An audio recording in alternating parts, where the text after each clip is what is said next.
Takes a little while. Yeah, we're live. Hi, Hi. Vinnie. Great to Hi, see Tracy. you. How are you? I'm good, thank I'm you. for you. I'm good, Awesome. thank you. No, that's great. Thank you so much for joining us today. This is the third episode of The Promise of Entrepreneurship. And what we really seek out to do is to speak to folks who are either founders or entrepreneurially inclined and just learn more about their journey and the entrepreneurship process as it applies to them. So we're really excited to have this conversation with you. And thank you for taking the time to speak to us.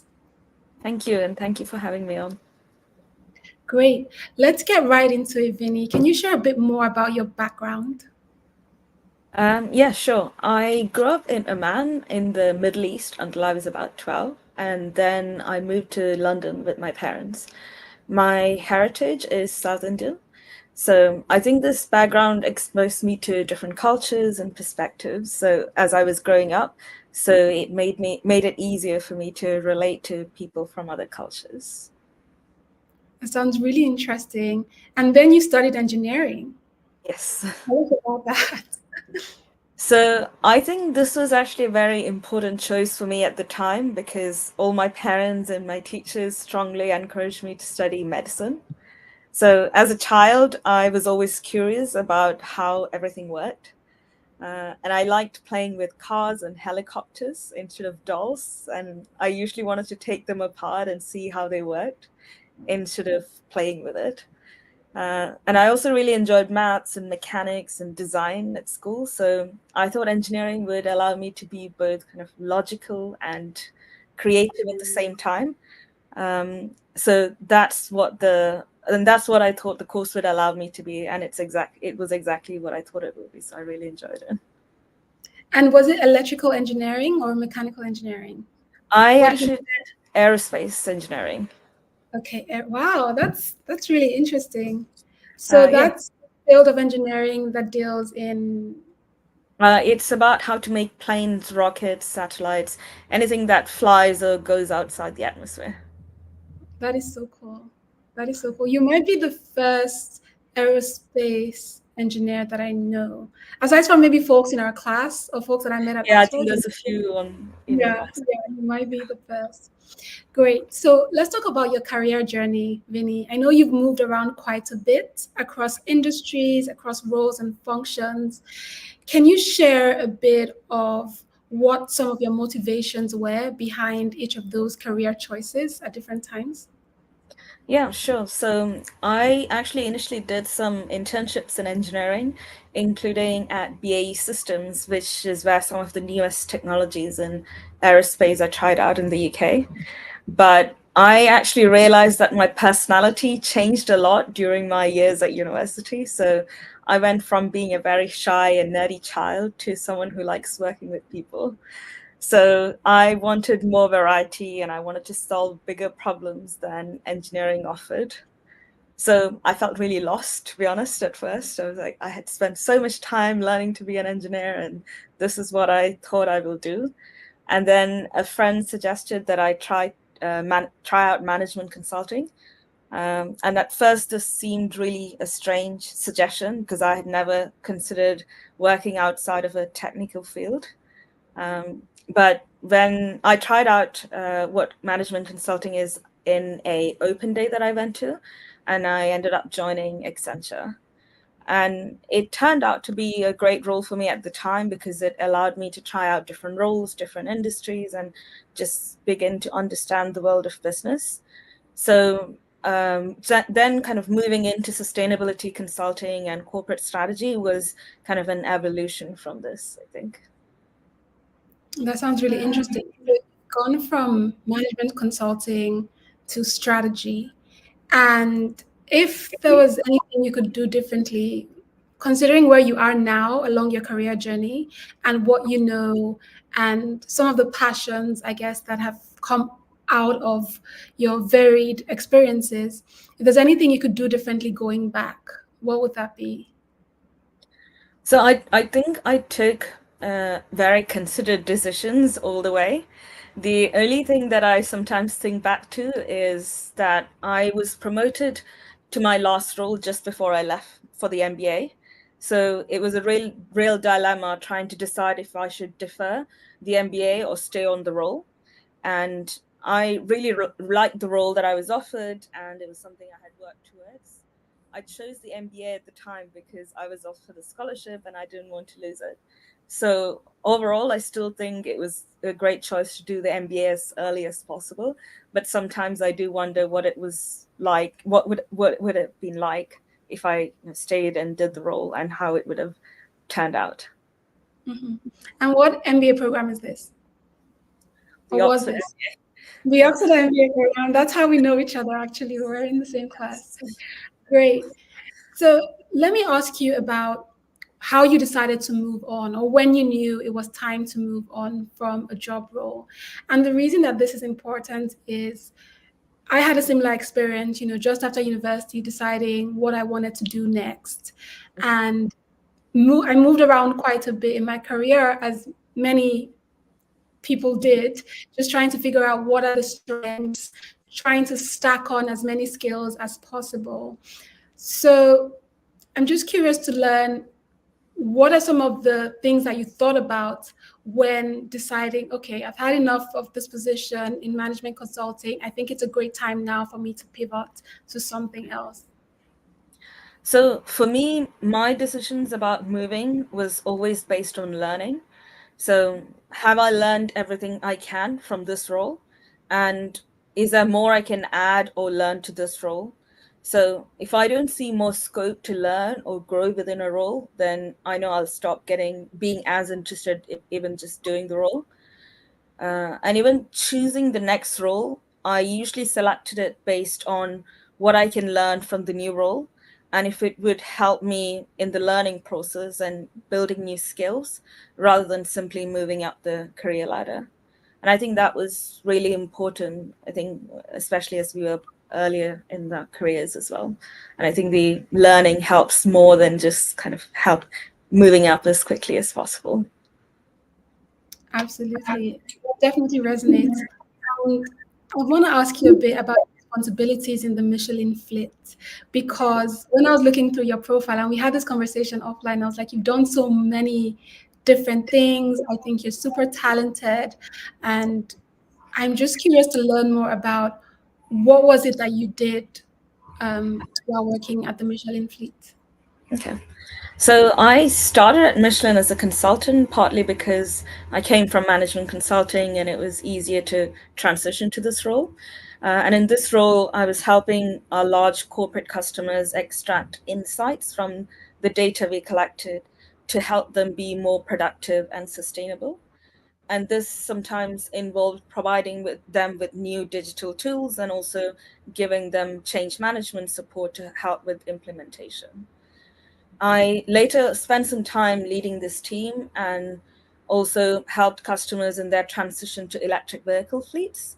And I also introduced a new data analytics tool for all of our customers to help get real-time insights on their data. So it meant that they needed less help from consultants, and more of our customers could use the data that we had to become more sustainable quickly. So after this, I moved to the international expansion team and managed the Germany and South Africa expansion efforts. I did these roles because I thought this would give me an understanding of how to um, get involved with all the different aspects of how a company runs, and also how to kind of start a new venture within a company. So I thought it was a great learning curve.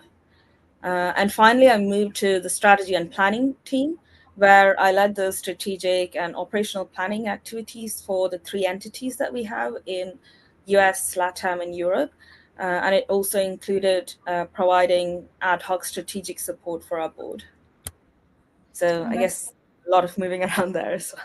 a lot of moving around, but let's unpack the international expansion the international expansion projects that you led into Germany and South Africa a little more, to understand what were the objectives of the project and how did you go about executing them?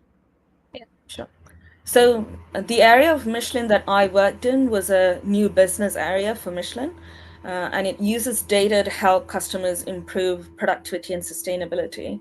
And as you know, as the world is moving more towards using data and kind of insights from that, it was definitely seen as the new way of Michelin to thrive. So it operates using a SaaS business model and a platform, using a website, and uses data to help customers.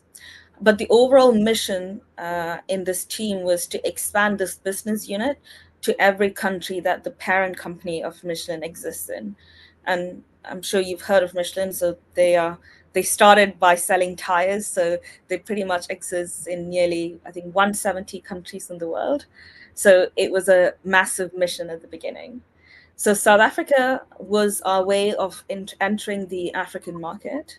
And it's a strategy that I've seen adopted by a lot of global companies as well. So if we start looking at how it's done, so the process starts with just completing a market assessment to understand what the customer needs might be within South Africa, the competition landscape, and entry feasibility. So all of this is usually just desk research that can include just phone calls to kind of Michelin customers, or if you can cold call some people who might in the future use your products in the company, or even some of your competitors, and pretending to be their customers.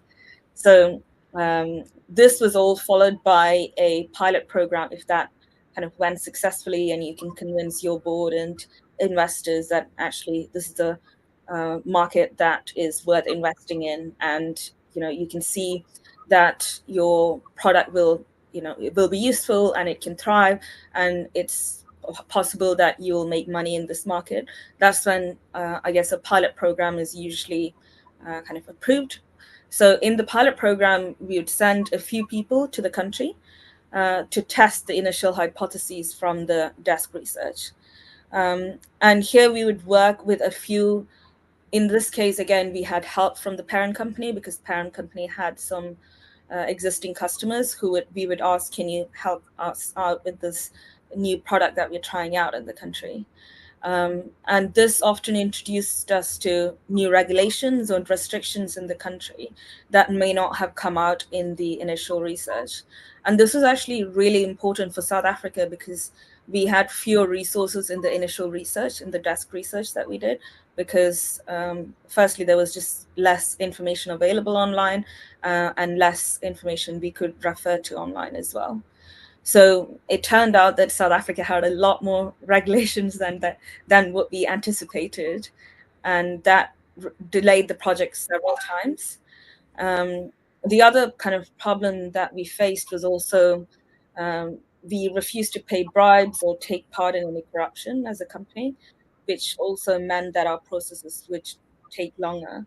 But this was an ethical choice we had to make, and the delay was something we had to accept as a result. Um, South Africa also had really good data protection laws, which are very similar to the GDPR laws in the UK or the EU as a whole. So, but that was actually relatively easy for us to manage, because we already comply with the EU laws, so you can show that you kind of follow the PAPIA laws as well, which is the similar law that you have in South Africa.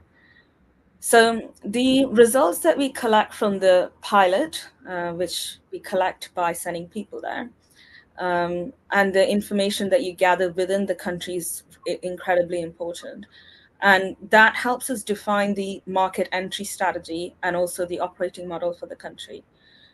We actually also found that there were some products that we cannot enter the country without. So we initially had a number of products we had identified to enter the country with, but kind of operating within the country, speaking to customers there, we realized if we don't have some additional products, without those, we would just not survive in the country as a competitor.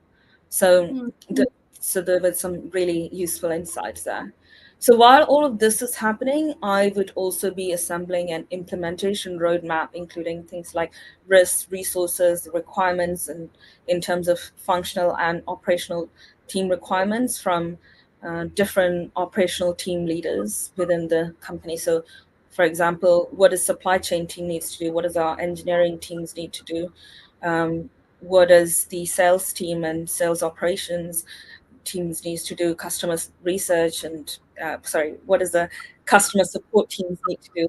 How does all these need to be expanded to be able to support new customers if we do plan to go to this country? And actually, the biggest task comes with coordinating all of these teams, telling them what the initial approach would be like when we expand to this country. So it can start with maybe just having, if it's a country that speaks a different language, so Germany, for example, you might have to hire one or two people who speaks German, for example, into your customer support team. But for South Africa, of course, they speak the same language and they're in the same time zone. So the timing also doesn't matter too much in terms of customer support. So you can start with someone who works within your current team, within the same country that you currently have all of your core teams. But of course, you would then have to look at, okay, as these countries expand and grow, do you then create their own customer support team within South Africa, for example, and Germany? So you can, I guess, have a larger plan later on, but as you start, you can start with one person in your base country, for example. But these are all definitely things you have to think about. Mm-hmm. And finally, there will be kind of legal, HR, and financial requirements as well. So coordinating the creation of a new business entity. So it was our first entity in the African continent. So we had to set up a whole new legal entity there, which we had to go through some legal um, affairs to get through, which our lawyers helped with. So we had to look at, are there any new payroll or benefits requirements within South Africa, and any financial reporting requirements that are different in South Africa as well. So I guess these are all things to look into as well.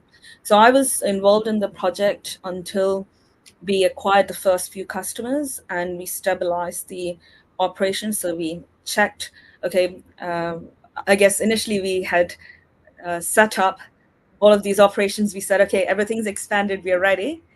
Then we get the first customer and we're testing out all of these things that we had set up to say, are we actually, are all of these setups, things that we had set up actually working with the first customer? And there might be some small glitches. So I guess I would also help try to fix that. And it's kind of when it stabilizes that I left That's a very detailed roadmap the project. that Thank you. you've given us. Thank you so much. The thing is, I was listening to what you were saying and connecting that to the entrepreneurial process. You Mhm. mentioned setting out the objectives, hypothesis testing, running a pilot, compliance and regulatory systems, etc., etc. And so I have to ask you the next question, which is, given this experience that you've had, do you consider yourself an entrepreneur? So I never really thought of myself as an entrepreneur while I was doing it. I think the biggest difference doing this within a corporate and doing it as an entrepreneur is the funding. So I always knew, no matter what happened, that there is always an almost an unlimited amount of funding, right?